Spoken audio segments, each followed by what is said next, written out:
महाराज जी, एक एकांतिक वार्तालाप में सुना था कि प्याज लहसुन तामसिक प्रवृत्ति के कारक होते हैं, तो की आज्ञा अनुसार उन्हें त्याग दिया है। परंतु महाराज जी, आजकल बाजार में मिल रही हर वस्तु, यहाँ तक कि नमकीन मसालों में भी प्याज लहसुन का होता है। ऐसे में महाराज जी, कभी ऐसा गलती हो जाए तो? ना, कोई देखो, वो कोई पाप नहीं है। प्याज लहसुन कोई पाप नहीं है। प्याज लहसुन जैसे कुछ संत जन गाजर नहीं पाते, तो बहुत सी ऐसी वस्तुएं हैं जिनके गुणों का अनुमान करके संतों ने त्याग किया। इसमें ये दोष है, इसमें ये गुण है, जिससे हमारी बुद्धि पवित्र है। तो प्याज लहसुन, जहां आलू पैदा होते हैं वहीं प्याज लहसुन पैदा होता है। प्याज लहसुन कोई पाप नहीं कि खा लिया तो हमसे पाप हो गया, ऐसा नहीं है। वो तमोगुणी है, वो हमारी बुद्धि को भजन से रहित करने की चेष्टा करेगा, हमको आलस्य, निद्रा, प्रमाद पैदा करेगा।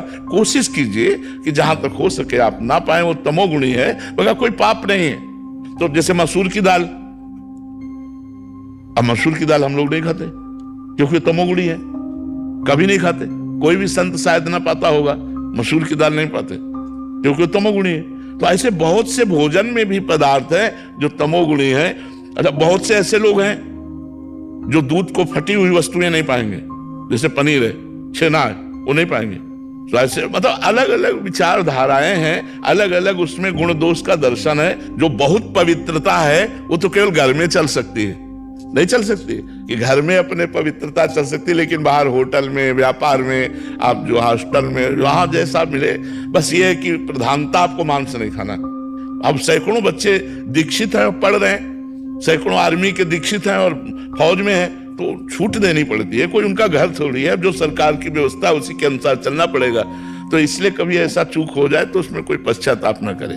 को भगवान का यश गावे, भगवान से का स्वयं चिंतन करे, दूसरे को चिंतन करावे, यही जीवन का परम लाभ है। भगवान का चिंतन हो रहा है, यही सबसे बड़ी बात है। आज जो लोग भूले हुए विषयों में हैं, जो नाना प्रकार के कुमार्ग को अपना जीवन बनाए हुए हैं, हम लोगों का कर्तव्य है कि उनके कानों में भगवद यश डाल करके, उनके चित्त का मार्जन करके कुमार्ग से सुमार्ग में लाना। तमसोमा ज्योतिर्गमय, अंधकार से प्रकाश की तरफ लाना। अस्तोमा सदगमय, असत से सद की यात्रा कराना। मृत्युर्मा अमृतम गमय, मृत्यु से अमृत की यात्रा कराना। और भगवान ने वो काम आपको दिया, भूरि दाजना, भगवान की चर्चा करना। तो सबको चाहिए स्वयं भगवान से जुड़े और अपने मित्रों को भी जो हमारा अनुसरण करे उनको भी भगवान से जुड़े।